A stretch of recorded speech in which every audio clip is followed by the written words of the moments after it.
एक समय की बात है, जंगल में एक छोटे से घर में मदर गोट और उनकी प्यारी लिटिल गोट्स मौज मस्ती से रहा करते थे। लिटिल गोट्स बहुत प्यारे लगते थे, खिलौनों जैसे। सभी माँओं की तरह मदर गोट अपने बच्चों से बहुत प्यार करती थी। वो सभी जंगली जानवरों से उनकी रक्षा करती थी।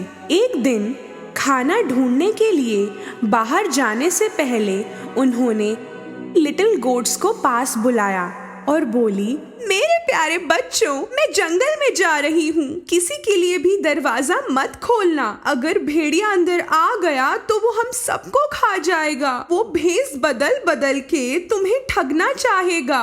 फिर हम उसे पहचानेंगे कैसे? भेड़िए की आवाज रूखी है और मेरी आवाज मीठी सी है। रूखी और मोटी आवाज है, समझ जाना वही है। ये बोल के निकलते समय मदर गोट को कुछ और याद आया। वो मुड़ के बोली, एक और बात, भेड़िए के पैर काले हैं और मेरे सफेद, तो पैर देख के भी पहचान जाना।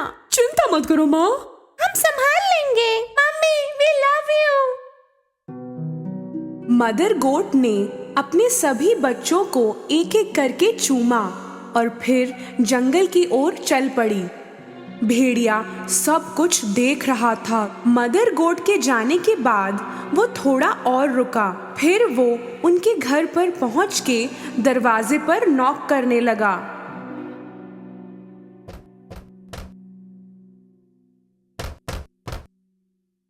कौन है वहां? मेरे प्यारे बच्चों, चलो दरवाजा खोलो। देखो, मम्मी तुम्हारे लिए खाना लेके आई है। पर लिटिल गोट्स ने भेड़िए की रूखी आवाज पहचान ली। दरवाजे के उस पार से वो चिल्लाए, तुम हमारी मम्मी नहीं हो। उनकी आवाज बहुत प्यारी और मीठी है। तुम हमें बुद्धू नहीं बना सकते भेड़िए। भेड़िए को बड़ा गुस्सा आया क्योंकि वो लिटिल गोट्स को ठग नहीं पाया, तो उसने एक चॉक का पीस खा लिया। अब उसकी आवाज थोड़ी मीठी हो गई थी। वो वापस उनके घर गया और दरवाजे पे नॉक किया। अब की बार भेड़िए ने अपनी मीठी आवाज में बात की, मेरे प्यारे बच्चों, दरवाजा खोलो। मैं तुम्हारी मम्मी हूँ। मैं सबके लिए खाना लेके आई हूँ। इस बार इस मीठी आवाज को सुन के लिटिल गोट्स को लगा कि ये उनकी मम्मी की ही है। दरवाजा खोलने ही वाले थे कि उनमें से एक चिल्लाया, पहले दरवाजे के नीचे से पैर देखते हैं।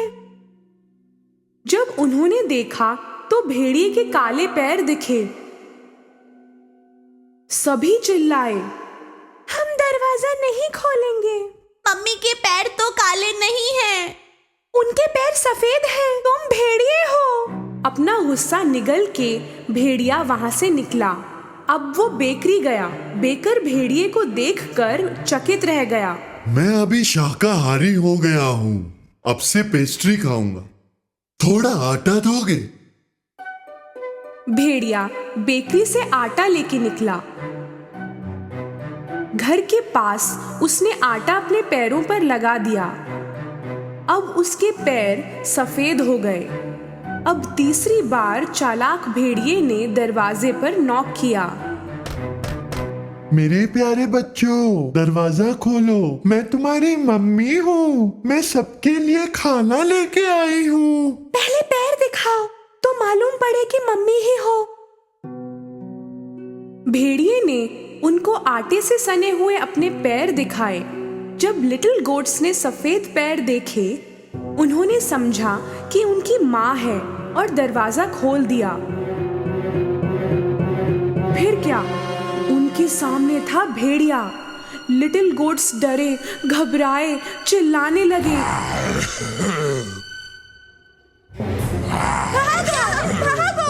कहाँ भागोगे?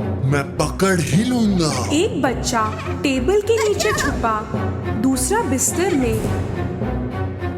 तीसरा चिमनी के अंदर गया, चौथा किचन में जा छुपा, पांचवा अलमारी में जा बैठा, छठा पर्दे के पीछे और सातवां घड़ी के अंदर। पर भेड़िया चालाक था और सबको एक एक करके पकड़ लिया। रुको, इधर आओ, तुम लोगों को छोड़ूंगा नहीं मैं। रुको। सिर्फ घड़ी में छुपने वाले को वो पकड़ नहीं पाया। उसका पेट भर चुका था, इसलिए उसने सोचा नहीं और वहां से निकल गया। वहां एक बड़ा मैदान था जहां भेड़िया एक पेड़ के नीचे नाक बजा के सोने लगा।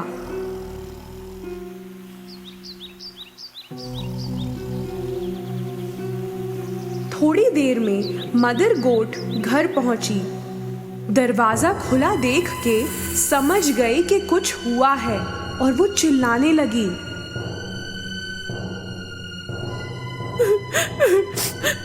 मेरे बच्चे!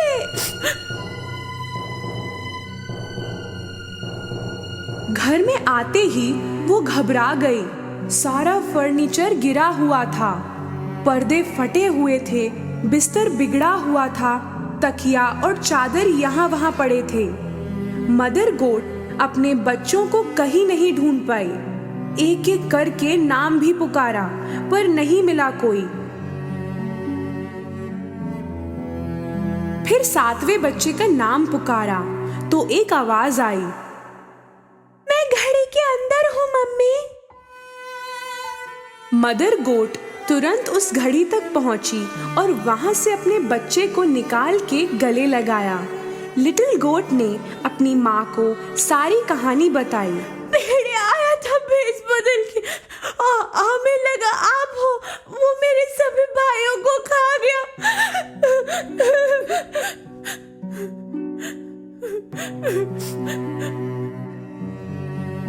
मदर गोट को बहुत बुरा लगा। वो बहुत रोई अपने बच्चे को लेकर। अपने सिर्फ एक बच्चे के साथ वो घर से बाहर निकली। तभी उनको भेड़िया सोया हुआ दिखा। उसकी नाक इतनी तेज बज रही थी कि पेड़ के पत्ते भी हिल रहे थे। मदर गोट ने भेड़िए को थोड़ी देर देखा। उसने देखा कि उसके पेट के अंदर कुछ हिल रहा था। हे भगवान, लगता है मेरे बच्चे उसके पेट के अंदर जिंदा है। उसने एक प्लान सोचा। घर से मेरे लिए एक सुई, धागा और कैंची लेके आओ। लिटिल गोट घर जाने लगा तो मदर गोट ने 6 बड़े पत्थर इकट्ठा किए। थोड़ी देर में लिटिल गोट सुई, धागा और कैंची लेके पहुंचा। मदर गोट ने भेड़िए का पेट काटा। उसे ऊपर ही अपना एक बच्चा दिखा और बाकी भी एक एक करके दिखने लगे। सभी सही सलामत थे। मदर गोट बेहद खुश हुई। सभी बच्चों ने मदर गोट को हग किया। Mummy, mummy, we love you, we love you। सभी बहुत खुश थे। मेरे बच्चों, तुम सब ठीक हो ना? मदर गोट ने भेड़िए के अंदर सारे पत्थर डाल दिए। फिर उन्होंने उसके पेट को सुई धागे से सिल दिया। भेड़िया इतनी गहरी नींद में सो रहा था कि उसे कुछ मालूम ही नहीं पड़ा। भेड़िया जब जागा, खड़ा हुआ, उसका पेट दर्द कर रहा था। उसे लगा कि कई सारे लिटिल गोट्स की वजह से दर्द हो रहा है। उसे बहुत प्यास लगी। वो नदी की ओर गया पानी पीने। चलते समय पेट में पत्थर टकराने लगे। पेट इतना भारी और भरा हुआ लग रहा है जैसे मैंने पत्थर ही खाया हो। वो पानी पीने के लिए झुका। पत्थरों के वजन की वजह से वो नदी में गिर गया। बचाओ, कोई बचाओ, मैं डूब रहा हूँ, बचाओ। वो बहुत चिल्लाया पर कोई नहीं आया। पत्थरों का वजन उसे पानी में नीचे ले गया। मदर गोट और लिटिल गोट्स ने जब ये देखा, वो नदी की तरफ गए। भेड़िया डूब गया, भेड़िया डूब गया, डूब गया।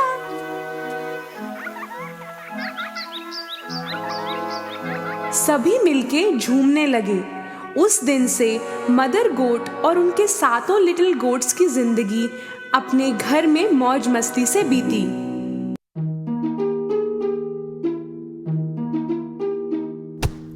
बहुत पहले की बात है। अली बाबा नाम का एक कारपेंटर हुआ करता था। वो अपनी पत्नी के साथ गरीबी में जिंदगी गुजार रहा था। अली बाबा अपने गधे को लेकर जंगल में लकड़ियां काटने जाया करता था और उन्हीं लकड़ियों को बेच के घर चलाता था। एक दिन वो लकड़ियां काटने जंगल गया।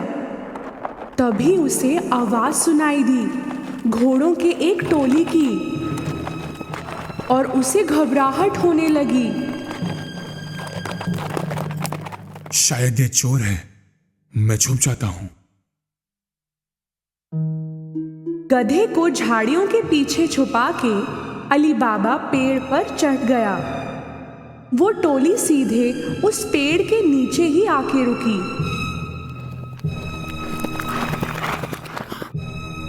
अली बाबा ने गिनती की, वो 40 थे। उन लोगों ने कुछ भारी सामान अपने घोड़ों से उतारा। अली बाबा को समझ में आ गया कि वो चोर हैं।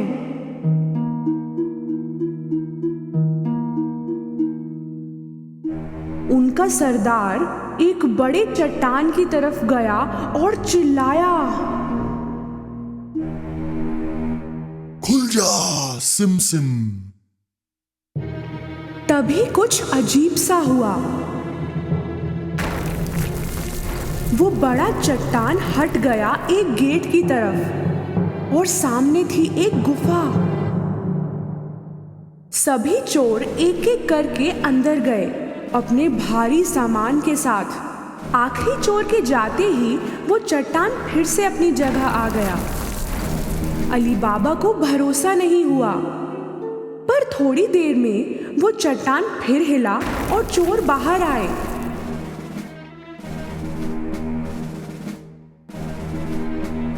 सरदार बाहर आया और फिर से चिल्लाया,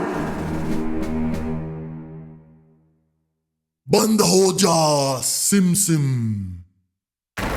उस चट्टान ने फिर से रास्ता बंद कर दिया और वो थोड़ी ही देर में घोड़े पे सवार होके चले गए।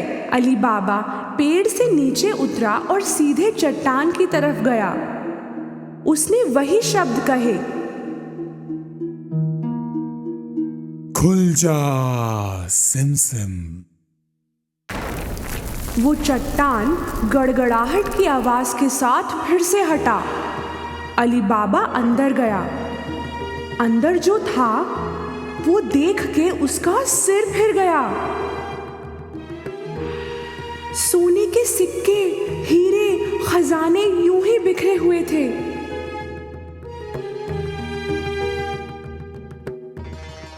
उसने चौंक के 3 झोले भर के सामान लिया और निकल गया। बाहर उसने फिर से वही शब्द बोले जो सरदार ने बोले थे, बंद हो जा सिम सिम। उसने सारा सामान अपने गधे पर रखा और घर चला। घर पहुंच के उसने अपनी पत्नी को वो सामान दिखाया। उसे भी समझ नहीं आया कि अली बाबा सब लाया कहां से, इतना सोना कहां से मिला। अली बाबा ने उसे सारी कहानी बताई। वो सुन के बड़ी खुश हुई और सामान निकालने लगी। चलो गिनते हैं, हमारे पास कितने सिक्के हैं। नहीं, एक गड्ढा खोदकर उसमें छुपा देते हैं। तो तुम दफनाने के लिए जगह बनाओ। मैं तुम्हारे भाई कासिम से नापने के लिए बर्तन लेके आती हूँ। अली बाबा का भाई कासिम बहुत अमीर था पर लालची भी। वो कभी अली बाबा की मदद नहीं करता, इसलिए अली बाबा ने बोला, सिक्कों के बारे में किसी से कुछ मत कहना, किसी से भी नहीं। उसकी पत्नी कासिम से नापने का बर्तन मांगने पहुंची। कासिम को दाल में कुछ काला लगा तो उसने पूछा, तुम्हें क्यों चाहिए? क्या नापोगी उसमें? अली बाबा की पत्नी ने कुछ झूठ मूठ का बोल दिया। कासिम को उस पे भरोसा नहीं हुआ। उसने चुपके से बर्तन के नीचे शहद लगा के दे दिया। उसी बर्तन में सोने के सिक्के नापने लगे दोनों,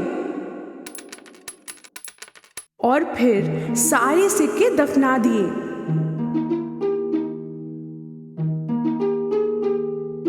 उसके बाद अली बाबा की पत्नी कासिम को बर्तन लौटाने गई, पर उसने देखा ही नहीं कि बर्तन के नीचे सोने के सिक्के चिपक गए हैं। ये बहुत बड़ी गलती की उसने। कासिम को बर्तन मिलते ही उसने नीचे की तरफ देखा। सोने का सिक्का देख के वो हक्का बक्का रह गया।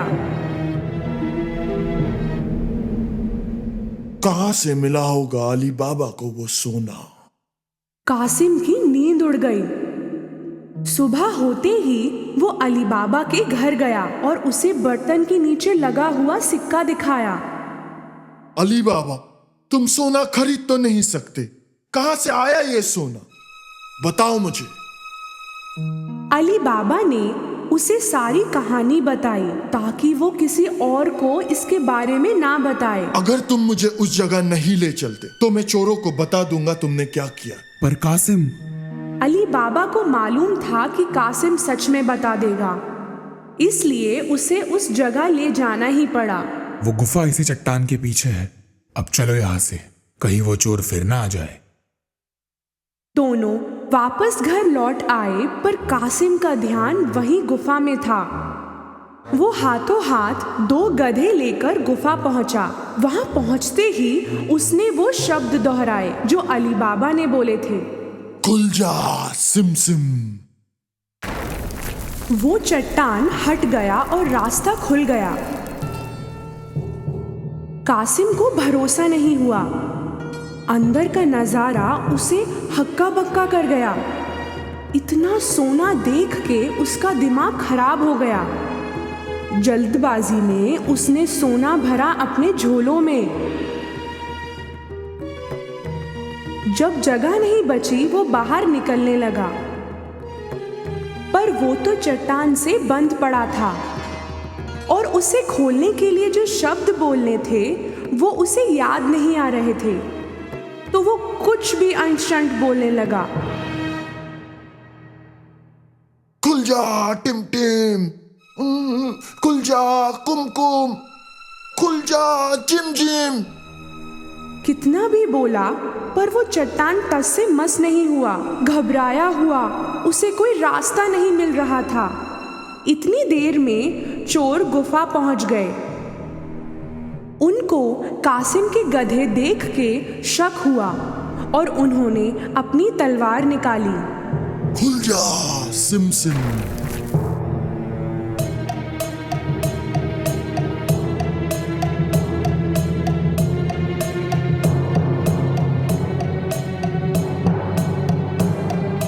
रास्ता खुलते ही चोरों ने कासिम को पकड़ लिया और उसे सजा दी। तो ये चोर हमसे चोरी कर रहा था। देर रात होने पर कासिम घर नहीं लौटा तो उसकी पत्नी को चिंता हुई। उसने अली बाबा से मदद मांगी। अली बाबा को भी कासिम की चिंता थी। वो गुफा पहुंचा तो उसे कासिम के गधे दिखे। तब उसे समझ आया कि कासिम को चोरों ने मार डाला है। उसने अपनी पत्नी को सब कुछ बताया। उन्होंने फैसला किया कि ये बात किसी को नहीं बताएंगे। कुछ दिनों बाद अली बाबा और उसकी पत्नी कासिम के घर रहने लगे। उन्होंने उसका कामकाज संभाला और उसकी तरक्की की। वो अमीर होते गए। उसी समय चोरों के सरदार को समझ आया कि गुफा से सोना दिन पे दिन कम होता जा रहा है। तो उसने एक चोर को ध्यान रखने के लिए कहा, शहर में जाओ और देखो कि क्या कोई ऐसा है जो नया नया अमीर हुआ है और बहुत खर्चा करने लगा है। उस चोर की नजर पड़ी अली बाबा पर, जो सोने के सिक्के लेकर बाजार में घूम रहा था। उसने उसका पीछा किया। अली बाबा के घर में घुसते ही चोर ने दरवाजे पर निशान लगा दिया। शाम को कासिम की पत्नी जब घोड़ों को पानी देने गई, उसने वो निशान देखा। उसे समझ में आ गया कि कोई मुसीबत आने वाली है। तो उसने रंग लेके आसपास के सारे दरवाजों पर वैसा निशान बना दिया। सुबह होते ही 40 चोरों की टोली अली बाबा का घर ढूंढने आई। तब उन्हें सारे दरवाजों पर वो निशान दिखा। हार के वो लौट गए, पर उनका सरदार जिद्दी था। उसने भेष बदल के उसे ढूंढना शुरू किया और चुपचाप वो पहुंचा अली बाबा के घर। दरवाजा खटखटाया तो अली बाबा ने खोला। मैं बहुत दूर से आया हूं। मैं तेल बेचने निकला था। सुनने में आया है कि आप यहाँ के सबसे अमीर इंसान हैं। तेल बहुत अच्छा है, खरीदेंगे? अली बाबा ने सरदार को तेल का व्यापारी समझ के रात को खाने पे आने के लिए कहा। तेल की 40 बरनियां लेके वो अली बाबा के घर पहुंचा। अली बाबा ने उसकी बहुत खातिरदारी की। रात को वहीं रुकने की सलाह देने पर सरदार ने खुशी खुशी हाँ कह दिया। जब वो दोनों खाना खा रहे थे, कासिम की पत्नी तेल की बरनियां देखने गई। उन्हें कुछ आवाज सुनाई दी। हम निकले अभी? नहीं, थोड़ी देर और। तब उन्हें समझ आया कि तेल नहीं, इनमें तो चोर छुपे हैं, और उसे समझ आया कि ये लोग क्यों आए हैं। वो रसोई में गई और काफी तेल गरम किया और हर एक बरनी में गरम तेल डाला। अंदर बैठे चोरों की हालत खराब हो गई और वो कुछ कर भी ना पाए।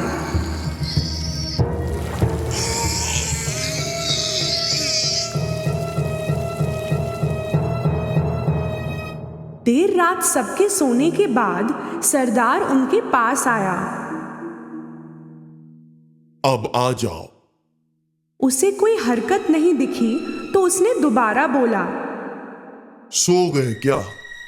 उसने फिर बोला, पर कोई जवाब नहीं मिला। तो उसने एक बरनी खोल के देखा। उसे जो दिखा उससे उसका दिल बैठ गया। कहीं वो भी ना पकड़ा जाए, इस डर से वो भागा और कभी वापस नहीं आया। अगली सुबह कासिम की पत्नी ने अली बाबा को ये हादसा बताया। अब वो बिना चोरों की चिंता किए पूरे परिवार के साथ हंसी खुशी जिंदगी बिताने लगे।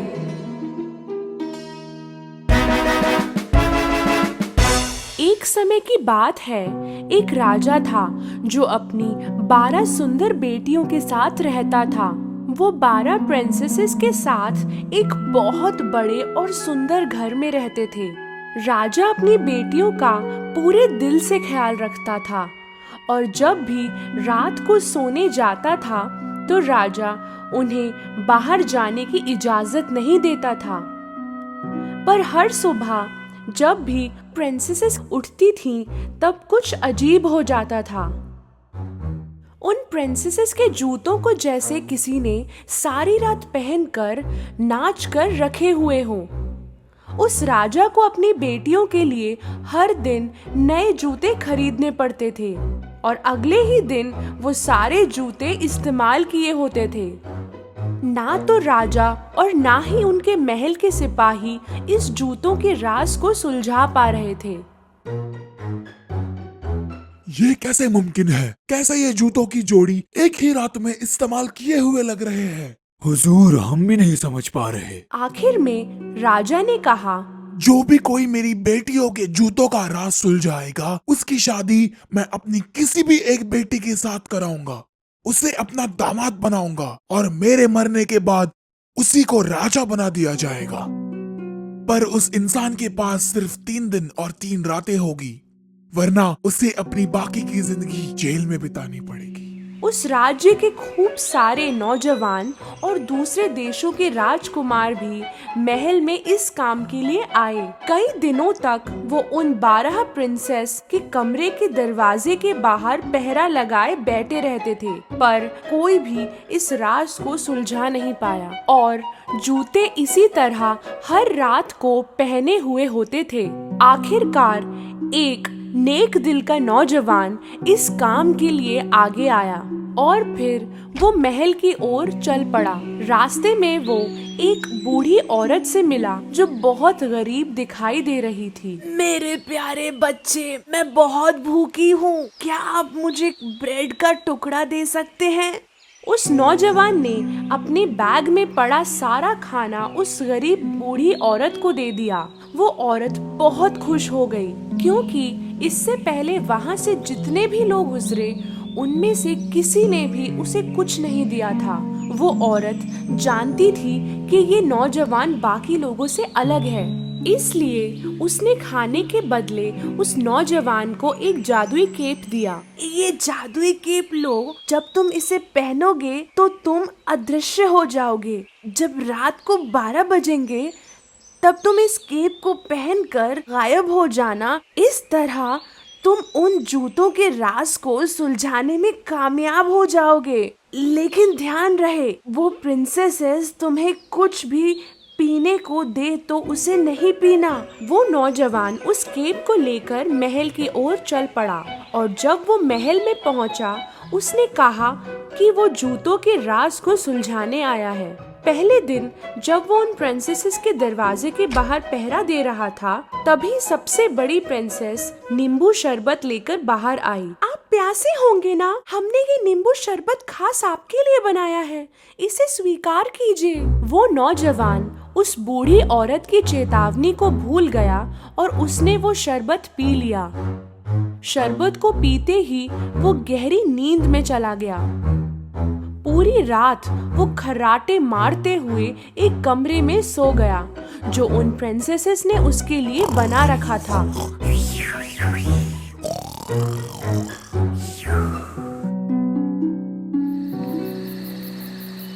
जब सुबह हुई तो वो नौजवान डरकर खड़ा हो गया।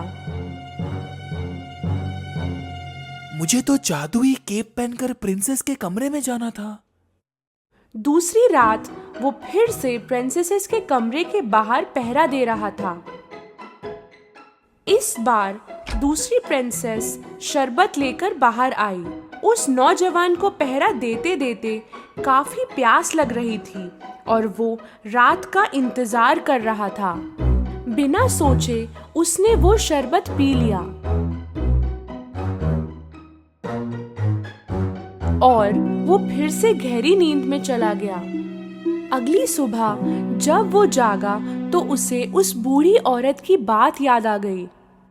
ध्यान रहे, वो प्रिंसेसेस तुम्हें कुछ भी पीने को दे तो उसे नहीं पीना। जरूर उस शरबत में प्रिंसेसेस ने नींद की दवाई मिलाई होगी। उसी वक्त राजा वहाँ पर पहुँचा। 2 दिन बीत गए और तुमने अभी तक उन जूतों के राज को नहीं सुलझाया। अगर आज रात तुम इसे नहीं सुलझा पाए तो अपनी बाकी की जिंदगी जेल में बिताना।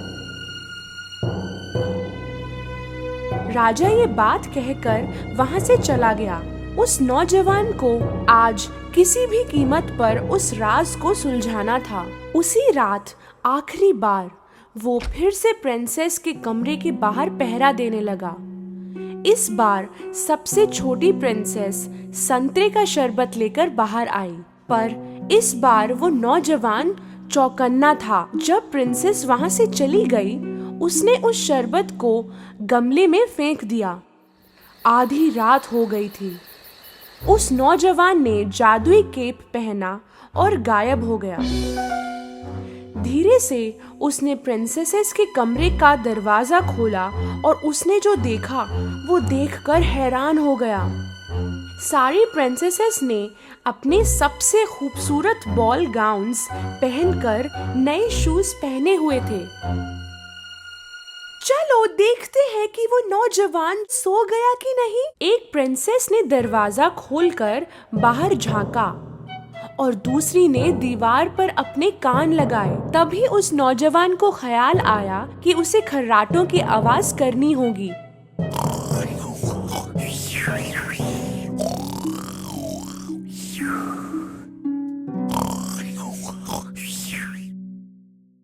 सबसे बड़ी प्रिंसेस ने बेड को एक तरफ सरका दिया और 3 बार ताली बजाई। बेड की दूसरी तरफ से एक छुपा हुआ रास्ता खुल गया। उस नौजवान को अपनी आंखों पर विश्वास नहीं हो रहा था। एक एक करके सारी प्रिंसेसेस उस रास्ते से बाहर गईं और नौजवान भी उनके पीछे चला गया। ये छुपा हुआ रास्ता सीढ़ियों की तरफ जा रहा था, जहाँ 100 सीढ़ियाँ नीचे की तरफ जा रही थीं। तब उस नौजवान का पैर गलती से एक प्रिंसेस के स्कर्ट पर पड़ गया। ओह, किसी ने मेरी स्कर्ट पर पैर रखा। ओह, पगली, वो तुम ही होगी। जब सीढ़ियां खत्म हो गई तो वो जंगल में पहुंच गई।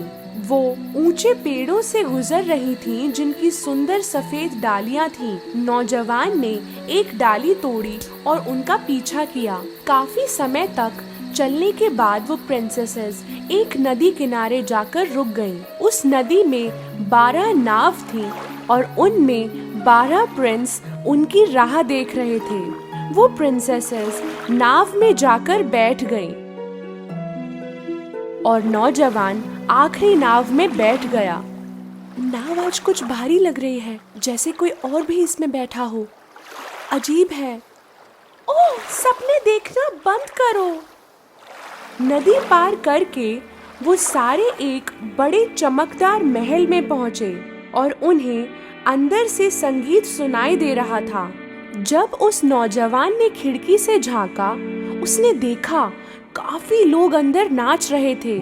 जैसे ही सारी प्रिंसेसेस महल के अंदर गईं, वो नाचने लगी। वो नाचते नाचते थक गईं, पर फिर भी नाचते ही रहीं और इसलिए उनके जूते पहने हुए लग रहे थे। नौजवान अपनी भूख को बर्दाश्त नहीं कर पा रहा था। उसने टेबल पर पड़ा केक का एक टुकड़ा उठाकर खा लिया। छोटी प्रिंसेस ने ये देखा। मेरा केक हवा में उड़ रहा है, जैसे कोई अदृश्य इंसान उसे खा रहा हो। बकवास बंद करो। नौजवान ने सबकी नजर बचाकर सुनहरा कप टेबल से उठाया। प्रिंसेसेस सुबह होने तक नाचती रहीं। फिर वो नाव में बैठकर नदी पार कर गईं। जंगलों से गुजरते हुए, सीढ़ियों से चढ़ते हुए आखिरकार अपने महल में फिर से पहुंच गईं, पर उनके जूते फिर से पहने हुए थे। वो नौजवान बहुत खुश हुआ क्योंकि उसने आखिर में पहने हुए जूतों का राज सुलझा ही लिया।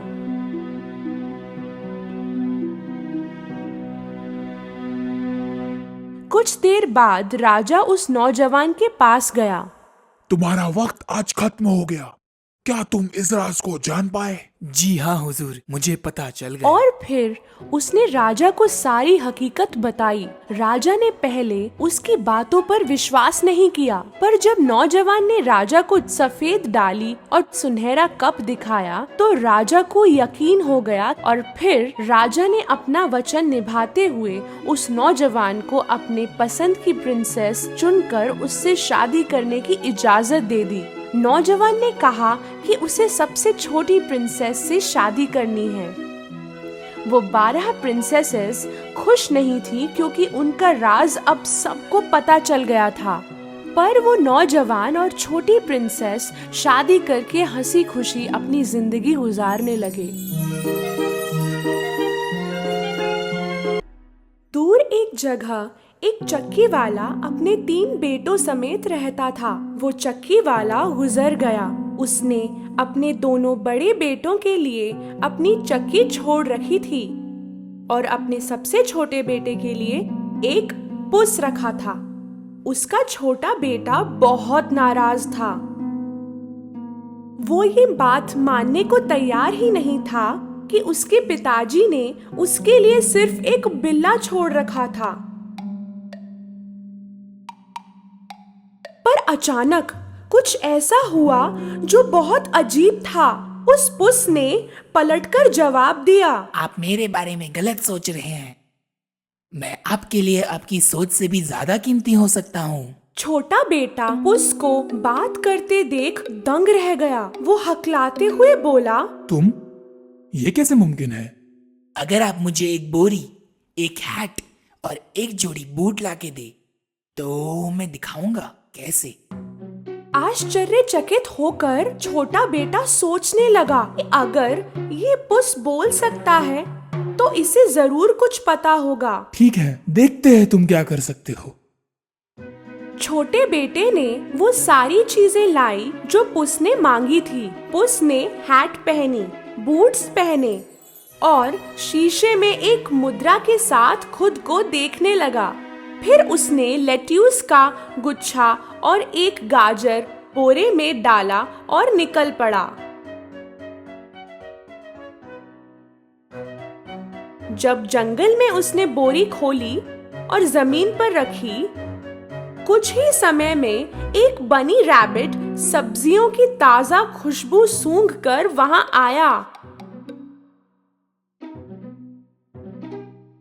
और लेट्यूस और गाजर खाने के लिए बोरी में घुसा। पुस ने लपक कर बोरी को उठाया और बनी रैबिट को फंसाकर उस बोरी को रस्सी से बांध दिया।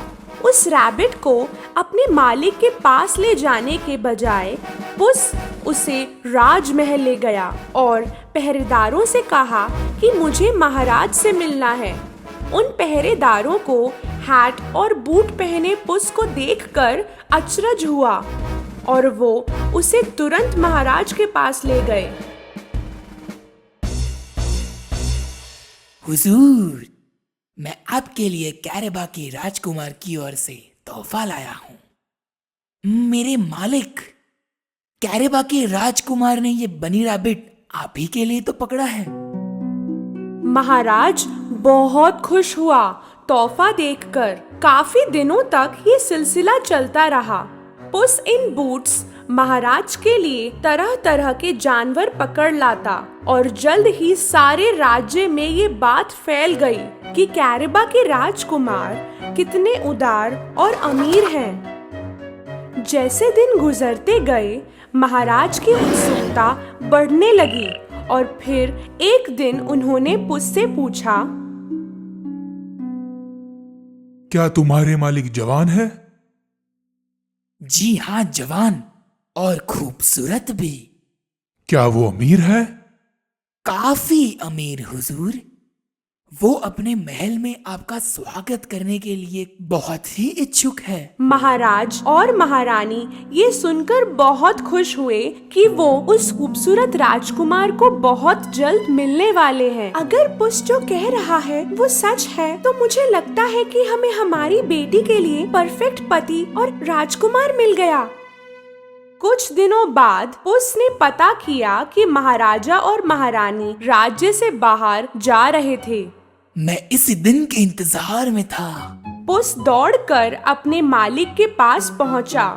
मालिक, हमें तुरंत नदी किनारे जाना होगा, जल्दी। छोटे बेटे को समझ नहीं आया कि क्या हो रहा है, पर उसने वही किया जो पुस ने उसे करने को कहा। पर हम यहाँ क्यों आए हैं? तैरने मालिक। तैरने? पर मुझे तैरना नहीं आता। अच्छा है जो नहीं आता। अपने कपड़े उतारिए और नदी में कूद जाइए मालिक। मुझ पर यकीन कीजिए, मैं आपको निराश नहीं करूंगा। छोटे बेटे को जैसे पुस ने कहा वैसे उसने किया और वो नदी में कूद गया। पुस ने अपने मालिक के कपड़े झाड़ियों में छुपा दिए। जब महाराज की सवारी नदी किनारे से गुजरी, पुस दौड़ते हुए उनके पास पहुंचा। मदद कीजिए, मदद कीजिए, मेरे मालिक कैरबा के राजकुमार डूब रहे हैं। महाराज ने तुरंत अपने सैनिकों को नदी में उतरने का आदेश दिया। जब सैनिक उसके मालिक को बचा रहे थे, तब उसने महाराज को सारी कहानी बताई। महाराज ने अपने नजदीक खड़े एक सैनिक को आदेश दिया, हमारे पास जो अच्छे कपड़े हैं उनमें से कुछ राजकुमार के लिए लेके आओ।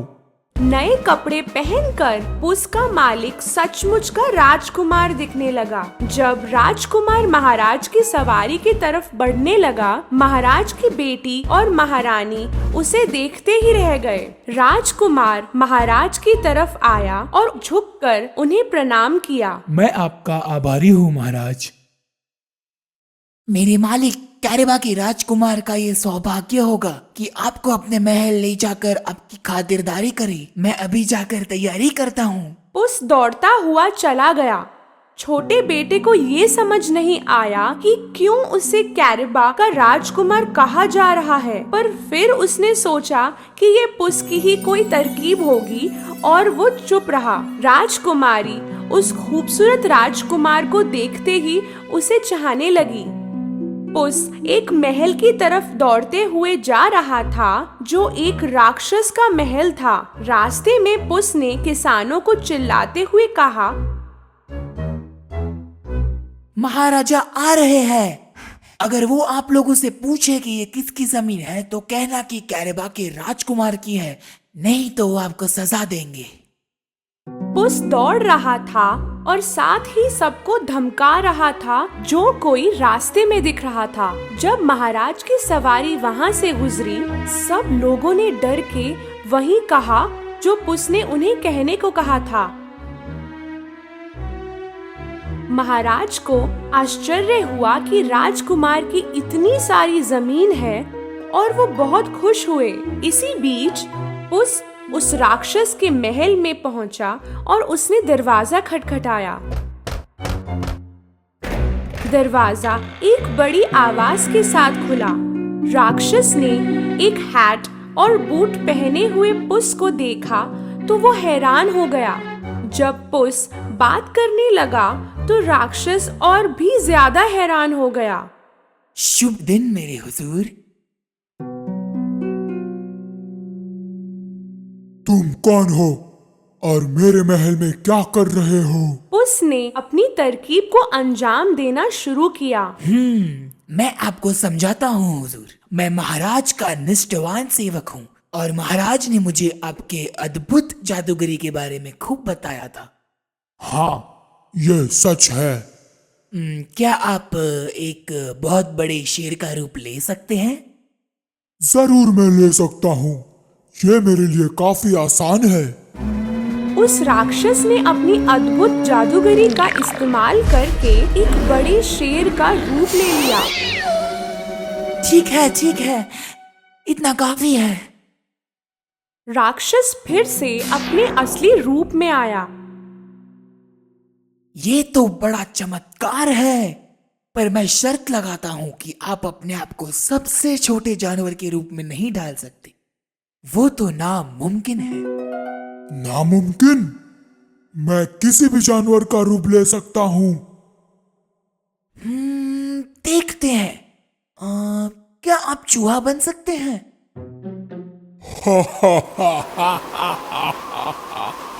राक्षस इतनी जोरों से हंसा कि पुस को एक जगह खड़े रहने में दिक्कत हो रही थी।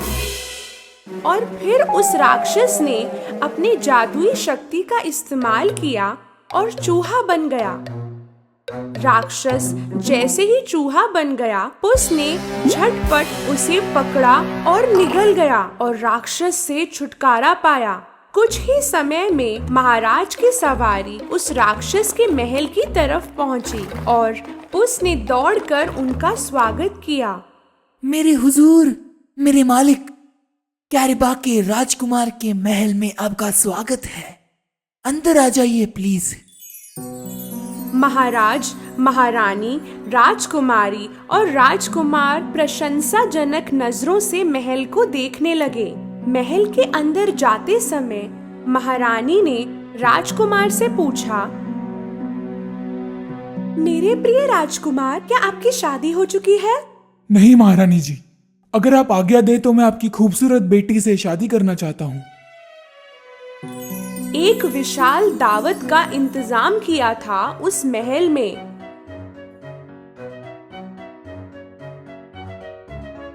और फिर राजकुमार और राजकुमारी का विवाह हुआ।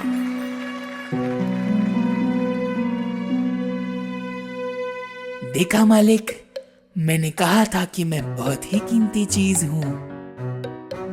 उस दिन से पुस इन बूट्स अपने मालिक का सबसे वफादार सेवक बन गया और वो सारे उस महल में खुशी से रहने लगे।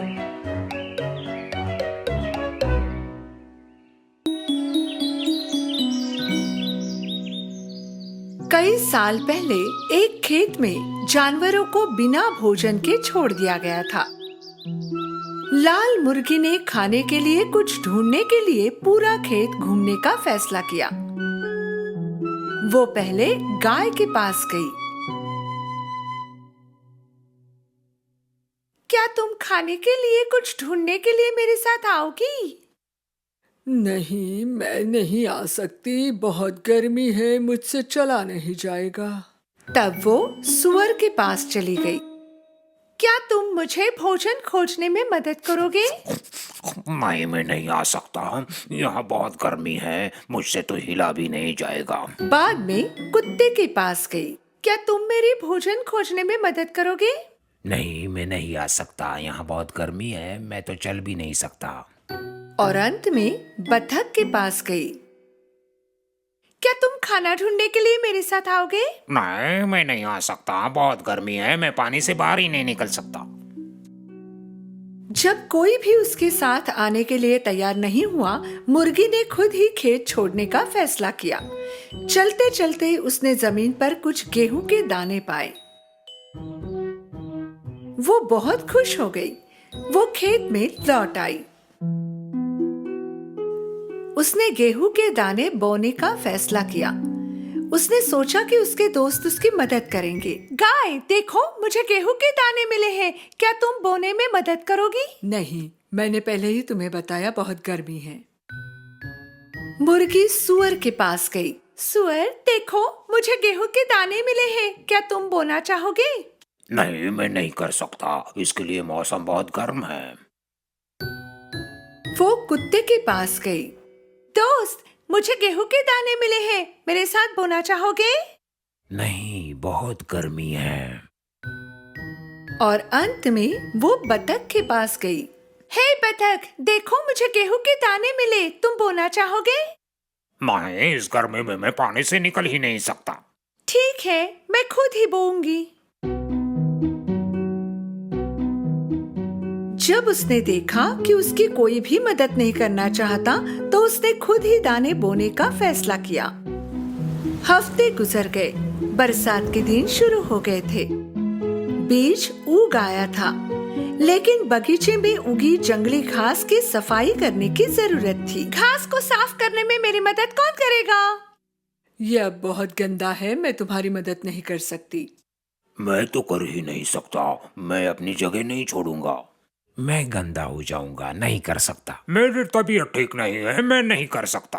अगर ऐसा है तो मैं खुद ही कर लूंगी। लाल मुर्गी ने अंकुर के बीच उगे जंगली घास को साफ करना शुरू कर दिया। गेहूं बढ़ने के कुछ समय बाद ही अब गेहूं की कटाई करने का समय था।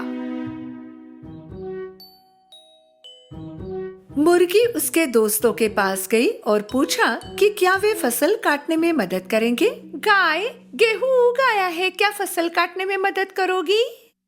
नहीं, मैं नहीं कर सकती। सुअर, देखना चाहोगे कि गेहूं कैसा उगाया है, क्या तुम फसल काटने में मदद करोगे? नहीं, मैं नहीं कर सकता, मुझे नहीं करना है। मेरे दोस्त, गेहूं उग आया है, क्या तुम फसल काटने में मेरी मदद करोगे? कौन, मैं? बिल्कुल नहीं। हे बतख, गेहूं उग आया है, क्या तुम फसल काटने में मेरी मदद करोगे? बेशक मैं नहीं कर सकता। ठीक है, मैं इसे अपने आप कर लूंगी। लाल मुर्गी ने देर रात तक काम किया। उसने गेहूं के धान की एक एक करके खुद ही कटाई की। अब गेहूं आटे में बदलने का समय था। वो अपने दोस्तों से मदद मांगने गई। दोस्तों, हमें आटा बनाने के लिए गेहूं पीसना होगा। कौन कौन मेरी मदद करेगा? नहीं, मैं नहीं कर सकती। मैं काम करने की स्थिति में नहीं हूँ। मैं भी कोई मदद नहीं कर सकता। ये मेरा झपकी लेने का समय है। मैं तो बिल्कुल ही मदद नहीं कर सकता। मैं नहीं कर सकता। पानी में उतरकर ठंडा होने की आवश्यकता है। मुर्गी ने चक्की में गेहूं पीसकर आटा बना लिया। चलो अब स्वादिष्ट रोटी बनाते हैं। मुर्गी उसके दोस्तों के पास गई। वो उन्हें एक आखिरी मौका देना चाहती थी। गाय, मैं रोटी बनाने जा रही हूँ। क्या तुम मेरी मदद करना चाहोगी? नहीं, मैं नहीं कर सकती। मैं काम करने की स्थिति में नहीं हूँ। तुम्हारे बारे में क्या, सुअर? आज नहीं, मैं बहुत ही थक गया हूँ। नहीं, मैं नहीं कर सकता। नहीं, मैं नहीं कर सकता और मुझे पता भी नहीं रोटी कैसे बनाते हैं। इस बार मुर्गी को बहुत गुस्सा आया था। खुद ही वो रसोई में गई। सबसे पहले उसने जिस आटे को बनाया था उससे रोटी बना दी। फिर उसे एक आकार दिया और अंत में ओवन में डालकर इसके पकने का इंतजार करने लगी। रोटी की अद्भुत सुगंध फैलने के बाद उसने इसे ओवन से बाहर निकाला, बागीचे में गई और मेज पर बैठ गई। बाद में अपने दोस्तों को बुलाया। दोस्तों, रोटी तैयार है। कौन इसे मेरे साथ खाना चाहेगा? मुर्गी के सामने अद्भुत रोटी देखकर एक साथ वे सब उसके सामने चले गए। मुझे थोड़ा चाहिए। ओह, मुझे भी। मुझे तो बहुत ही भूख लगी है। ये सही समय है दोस्त। अरे मुझे भी। मुझे रोटी पसंद है। आओ चलो खाएं। मैं नहीं दे सकती, बिल्कुल नहीं। मैंने सब कुछ अपने आप किया। केवल मैं इसे खाने के लायक हूँ, सब कुछ अपने दम पर। बड़े चाव से मुर्गी ने रोटी खाना शुरू किया, लेकिन ये बात भी भूल नहीं पा रही थी कि उसके दोस्त भी भूखे थे। अब से यदि आप मदद करने का वादा करते हैं तो मैं अपनी रोटी तुम्हारे साथ बांट सकती हूँ। खेत के सभी जानवर शर्मिंदा थे। उन्हें पता था कि वो सही थी। हम तुमसे वादा करते हैं, अब और आलस नहीं। इससे नहीं। मुर्गी जानती थी कि उसके दोस्तों ने एक अच्छा सबक सीखा है, तो उसने अपनी रोटी उनके साथ बांट ली। एक अच्छे खाने के साथ वे अब भरे पेट से बहुत खुश थे।